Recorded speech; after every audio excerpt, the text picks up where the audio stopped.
ओम नमः शिवाय। आज हम रुद्र संहिता प्रथम खंड का अध्याय 6 शुरू करने जा रहे हैं। महाप्रलय काल में केवल सद ब्रह्मा की सत्ता का प्रतिपादन, उस निर्गुण निराकार ब्रह्म से ईश्वर मूर्ति सदाशिव का प्राकट्य, सदाशिव द्वारा स्वरूप भूता शक्ति अंबिका का प्रकटीकरण, उन दोनों के द्वारा उत्तम क्षेत्र काशी या आनंदवन का प्रादुर्भाव, शिव के वामांग से परम पुरुष विष्णु का आविर्भाव तथा उनके सकाश से प्राकृत तत्वों की क्रमशः उत्पत्ति का वर्णन।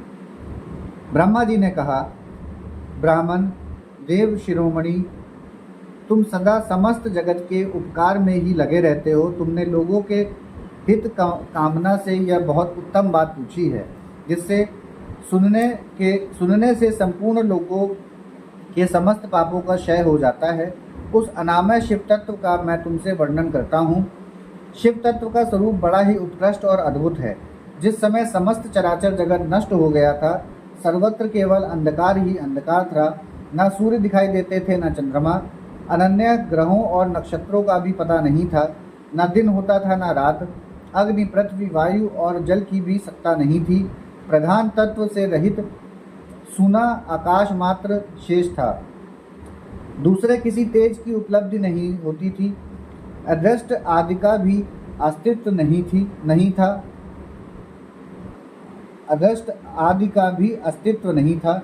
शब्द और स्पर्श भी साथ छोड़ चुके थे। गंध और रूप की भी अभिव्यक्ति नहीं होती थी। रस का भी अभाव हो गया था। दिशाओं का भी भान नहीं होता था। इस प्रकार सब ओर निरंतर सूचि मेघ घोर अंधकार फैला हुआ था। उस समय तस्य दद ब्रह्मा, इस श्रुति में जो सत सुना जाता है एकमात्र वही शेष था। जब यह वह ऐसा जो इत्यादि रूप से निर्दिष्ट होने वाला भावात्मक जगत नहीं था, उस समय एकमात्र वह सत ही शेष था, जिसे योगी जन अपने हृदयाकाश के भीतर निरंतर देखते हैं। वह तत्व मन का विषय नहीं है। वाणी का भी वहाँ तक कभी पहुँच नहीं होती। वह नाम तथा रंग रूप से भी शून्य है। वह न स्थूल है, न कृश, न हध्रस्व है, न दीर्घ तथा न लघु है, न गुरु। उसमें न कभी वृद्धि होती है, न हार्दस्य। श्रुति भी उसके विषय में चकित भाव से है।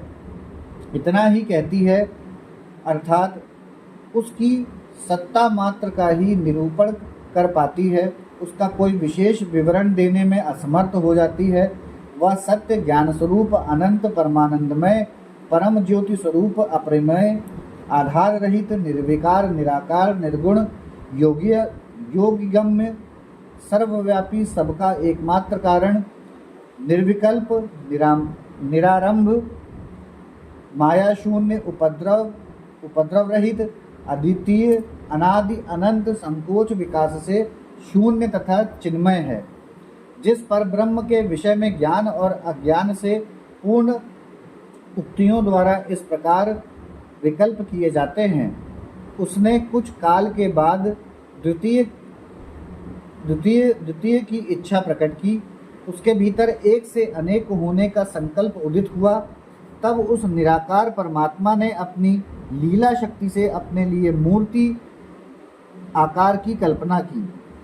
वह मूर्ति संपूर्ण ऐश्वर्य गुणों से संपन्न, सर्व ज्ञानमयी, शुभ स्वरूपा, सर्वव्यापिनी, सर्वरूपा, सर्वदर्शनी, सर्वकारिणी, सबकी एकमात्र वंदनीय, सर्वधा सब कुछ देने वाली और संपूर्ण संस्कृतियों का केंद्र थी।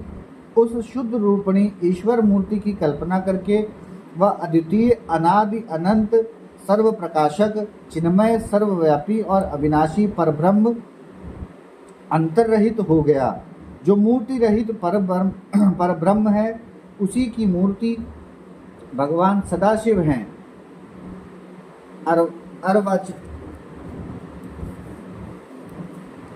अर्वाचीन और प्राचीन विद्वान उन्हीं को ईश्वर कहते हैं। उस समय एकाकी रहकर स्वेच्छानुसार विहार करने वाले उस सदाशिव ने अपने विग्रह से स्वयं ही एक स्वरूप भूता शक्ति की सृष्टि की, जो उनके अपने श्रीअंग से कभी अलग होने वाली नहीं थी। उस पराशक्ति को प्रधान, प्रकृति गुणवती, माया, बुद्धि तत्व की जननी तथा विकार रहित बताया गया है। वह शक्ति अंबिका कही गई है। उसी को प्रकृति, सर्वेश्वरी, त्रिदेव जननी, नित्या और मूल कारण भी कहते हैं। सदा शिव के द्वारा प्रकट की गई उस शक्ति के 8 भुजाएं हैं। उस शुभ लक्षणा देव की मुख की शोभा विचित्र है। वह अकेले ही अपनी मुखमंडल में सदा एक सहस्त्र चंद्रमाओं की कांति धारण करती है। नाना प्रकार के आभूषण उसके श्री अंगों की शोभा बढ़ाते हैं। वह देवी नाना प्रकार की गतियों से संपन्न है और अनेक प्रकार के अस्त्र शस्त्र धारण करती है।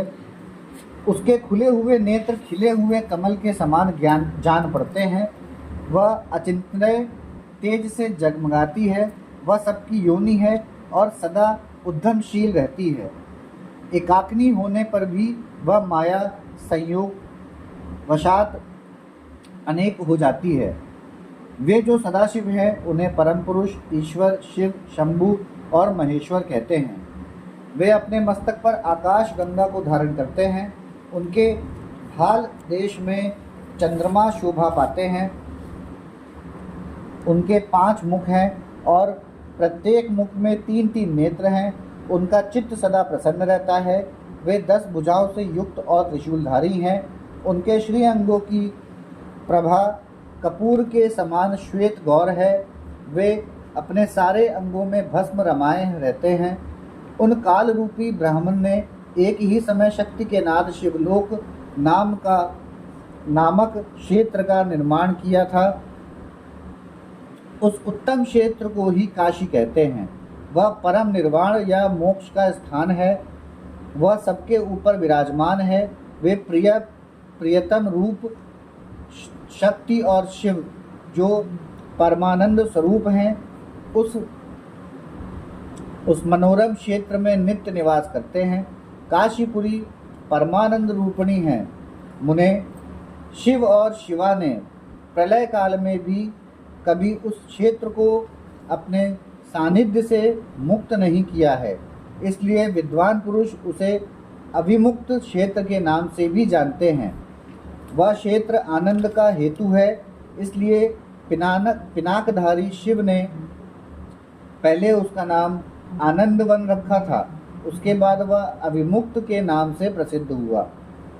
देवर्षि एक समय उस आनंदवन में रमण करते हुए शिवा और शिव के मन में यह इच्छा हुई कि किसी दूसरे पुरुष की भी सृष्टि करनी चाहिए, जिस पर यह सृष्टि संचालन का महान भार रखकर हम दोनों केवल काशी में रहकर इच्छा अनुसार विचरें और निर्वाण धारण करें।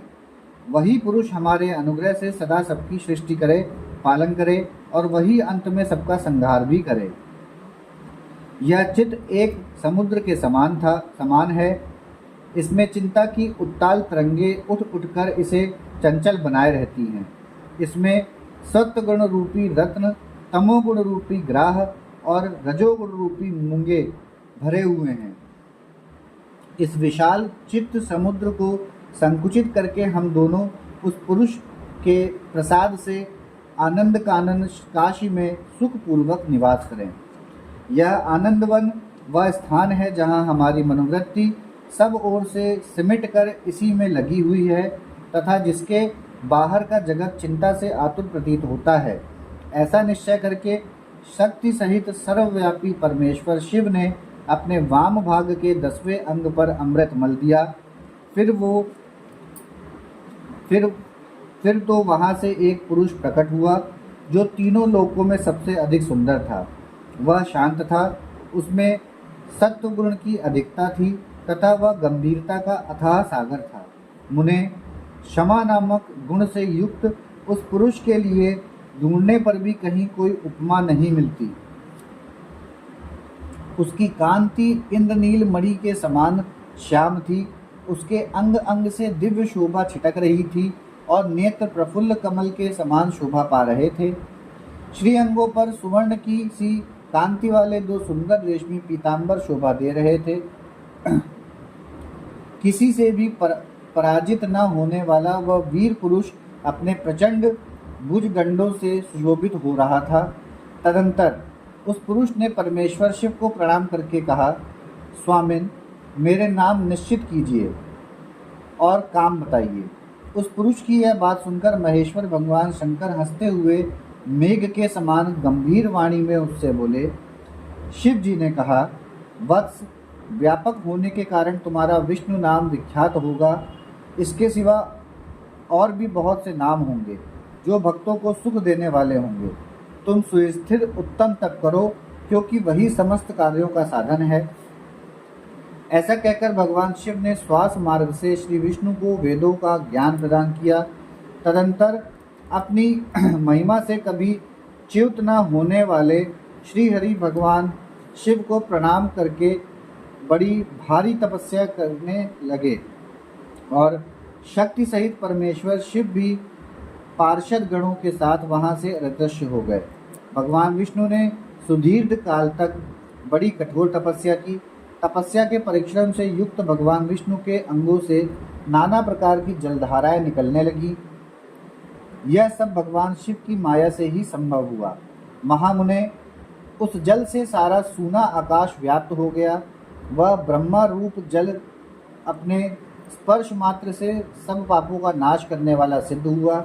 उस समय थके हुए परम पुरुष विष्णु ने स्वयं उस जल में शयन किया।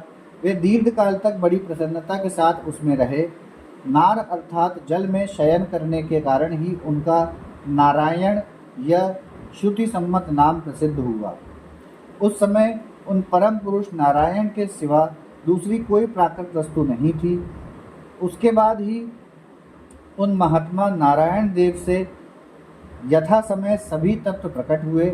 महामते विद्वान, मैं उन तत्वों की उत्पत्ति का प्रकार बता रहा हूँ, सुनो।